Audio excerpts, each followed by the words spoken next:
Welcome to the Fandemic Presents Alone Star Reviews. This is a podcast about the things you love and the voices that don't. Each episode, I'm going to take a beloved movie, TV show, or saga like Star Wars. Go over some of the facts about it and then read some of its worst reviews.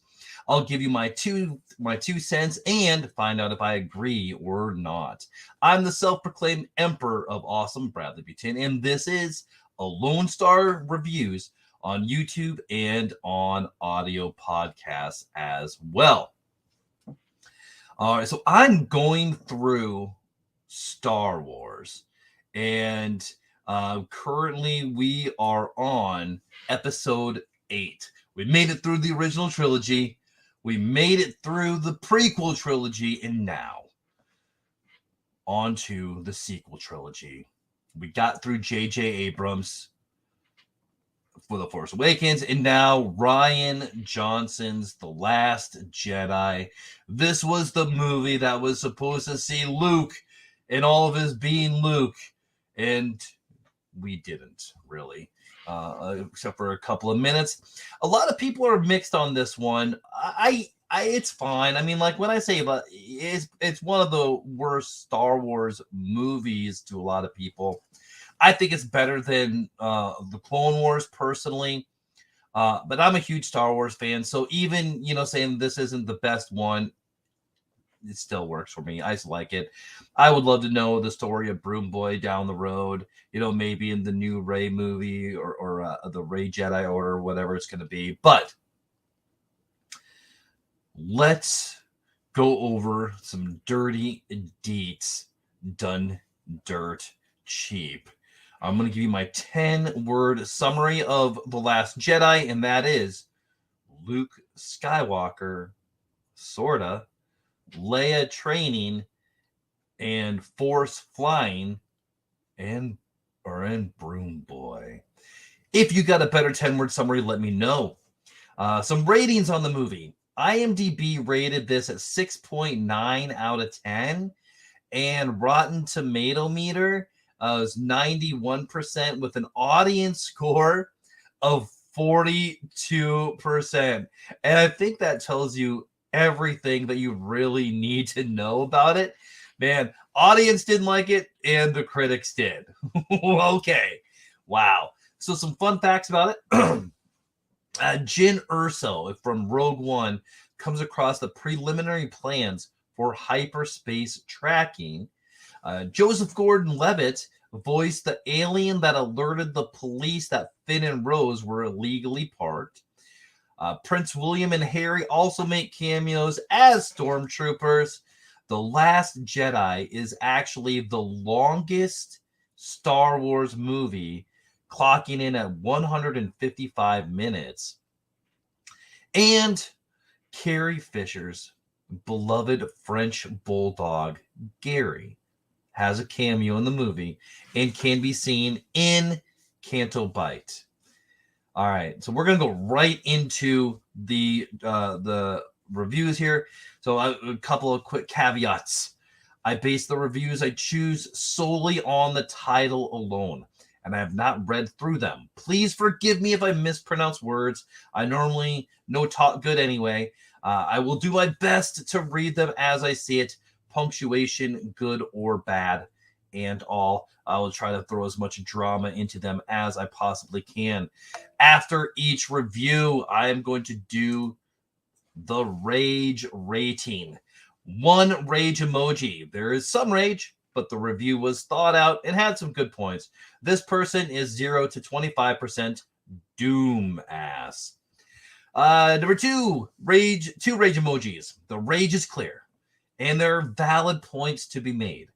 The review is more opinionated than realistic.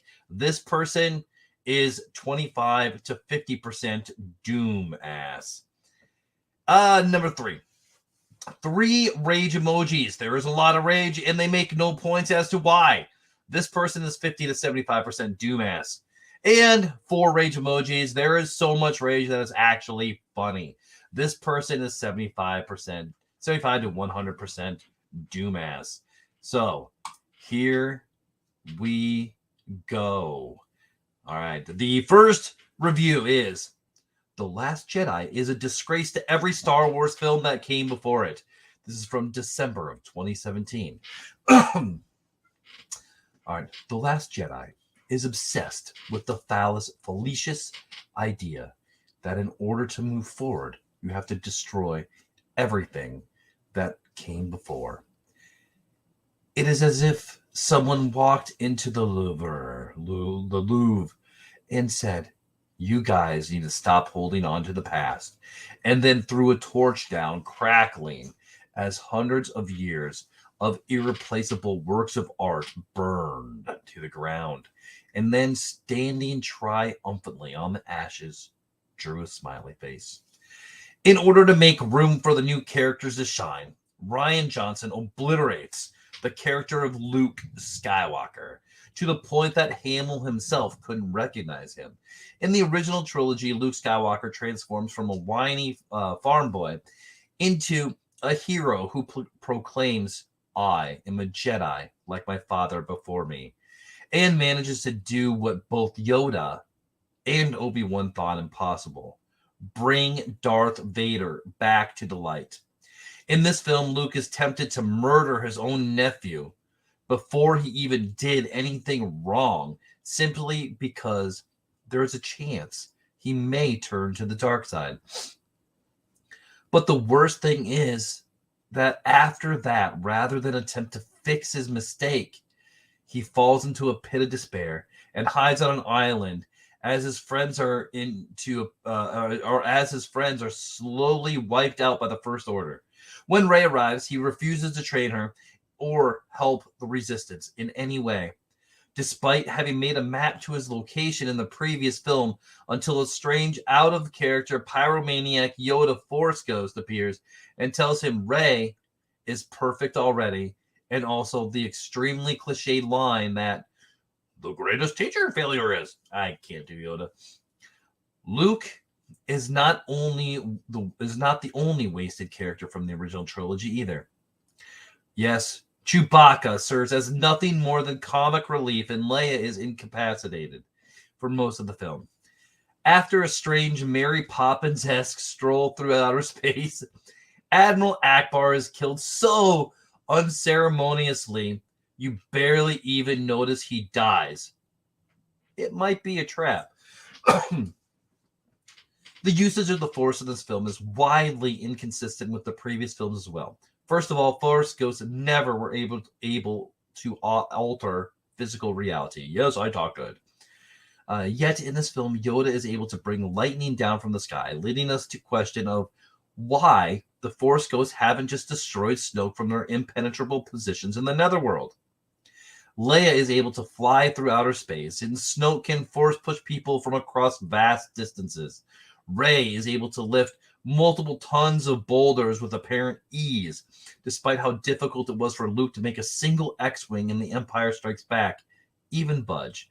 The Force projection that Luke does at the end is actually interesting, but for some inexplicable reason, they decide to make it kill him. From a critical standpoint, the film is an incoherent mess. There is little to no character development, and the plot is little more than a long, drawn-out series of gotcha moments. We are treated like dogs as Rian Johnson dangles delicious treats above us before rapidly yanking them away. In the climax of The Force Awakens, Rey finds Luke and extends his lightsaber. But in The Last Jedi, Luke merely throws the lightsaber over his shoulder. Leia is sucked into outer space, only to magically force fly back to safety. Luke agrees to train Rey, but then quits only after one pathetic training session. Finn is about to heroically save what's left of the Resistance, but surprise! He is saved at the last minute by his awkward love interest. Snoke is the most powerful Sith in the Star Wars movie ever, but is anticlimactically killed by a cheap trick. The entire first half of the movie leads us to believe Kylo Ren and Rey will join forces. But after Kylo Ren saves Rey, surprise, they're not going to work together. Kylo Ren will remain the stereotypical bad guy, and Rey the inviolable heroine. Rian Johnson had a chance to actually do something original and daring in this respect, but instead chose to take the safe route. The writing in this film is atrocious. Several lines are lifted verbatim from the original trilogy. The humor is out of place, overused, and sounds like they took the words of a heckler writing in the margins and thought they should actually put it in the movie. Star Wars meets Rocky Horror Picture Show. We are distracted by pointless subplots that are of no consequence. The new characters have no personality and sound like modern-day buffoons who were simply transplanted into Star Wars universe. There is so much wrong with it that you really just have to see it for yourself. Although I would recommend not paying money for it. In conclusion, The Last Jedi is the worst Star Wars movie ever made. It is heretical. It is anti-Star Wars. It stinks. Wow. All right. On the rage rating on this one, man, this guy is barely a Dumas. We're gonna call this guy. We're gonna give him like 1% of rage. I think it was thought out. I think he had good points, and I don't think he's wrong in a lot of places. Very, very, very good. I like it. And my microphone just about fell on me. Okay, the Lone Star review number 2. This is called Never. In all my life have I been more genuinely angry at a movie. Wow. Okay, there's going to be some rage here, guys, I think. Okay, spoilers for a movie from 2017. How this script made it past everyone at Disney, I'll never know. What happened to the Star Wars that told a coherent story and focused on characters that we truly cared about? Here we have a ridiculous stew of new pawns thrown into the mix who end up amounting to nothing. The characters we do care about are underutilized. Phasma has an underwhelming death after once again being absolutely worthless and without consequence. The other 2 deaths in the film are that of 2 female characters who are introduced with minimal development. And how did Luke die? He just decided to drift off into oblivion in the same fashion as Yoda. This made sense for Yoda in The Return of the Jedi, as he was way beyond his years. But Luke here basically just commits suicide. Genuine drama and momentum is traded in for cheap twists and a non-stop urge to be humorously instead of taking itself seriously. Several of the jokes are cringeworthy, as if a room full of aspiring comics sat around and said, hey, wouldn't this be kind of funny if we had this character do this? And then they just included every possible outlet for humor with zero discretion. Trading in fluid and impactful storytelling for an overabundance of cheap laughs, something that no Star Wars movie till now has dared to do. I was genuinely excited to explore the true nature of the Force in this installment, but I was sorely mistaken in that department as well. The dialogue during the training scenes is a simplistic rehash from The Empire Strikes Back, but in a dumbed down way, no new or innovative ideas are brought up. And as Luke trains Rey, he does so with an air of mockery to those who have found actual insight, emotion, and philosophical resonance in the Force. The way this movie handles the subject is beyond insulting. Also, I understand Leia is strong with the Force, but are we really supposed to believe that Jedi can survive being thrown into an outer space now? Where do we draw the line? These are human characters we're dealing with, but Mr. Johnson apparently has no boundaries. And the final shot, a boy who we have never seen before. I understand the meaning behind it, to say that anyone can be Force sensitive, but really, for me, Star Wars has always been about the characters.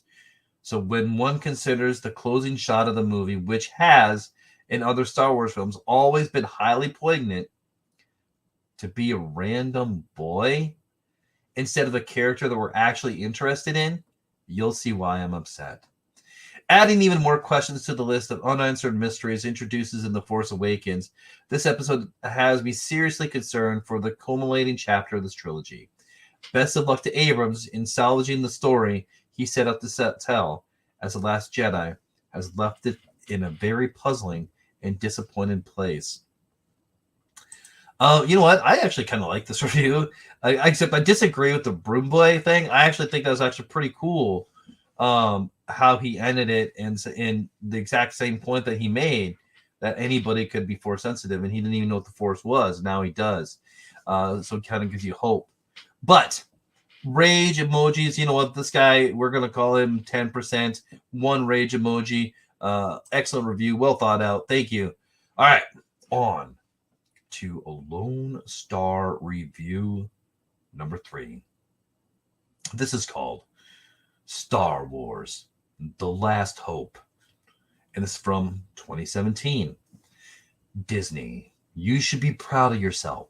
This blatant, mindless, and disgusting flick of yours led me to write my first IMDb review and receive 1 out of 10 rating.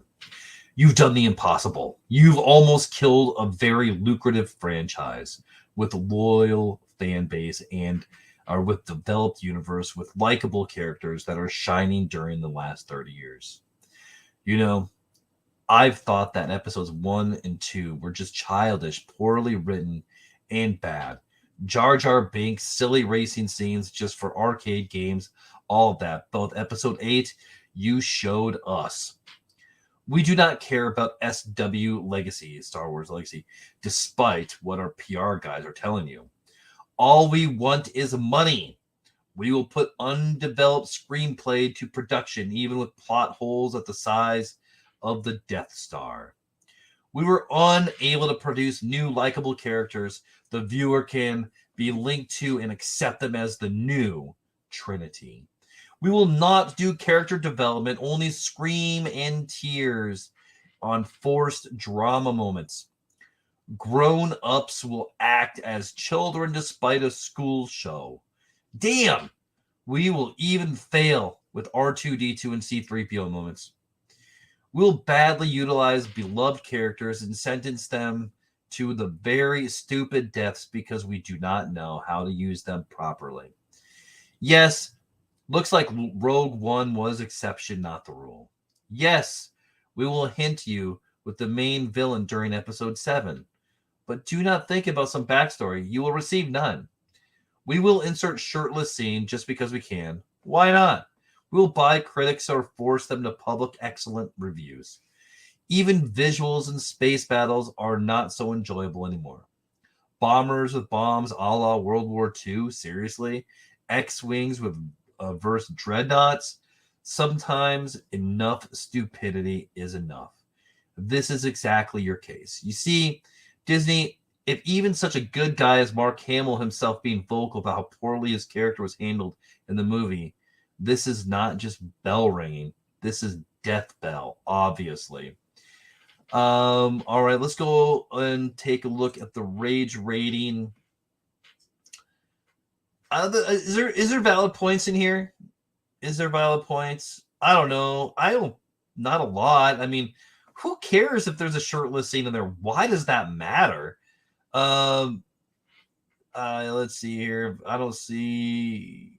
No, we're gonna give this guy 3 rage emojis. There's a lot of rage.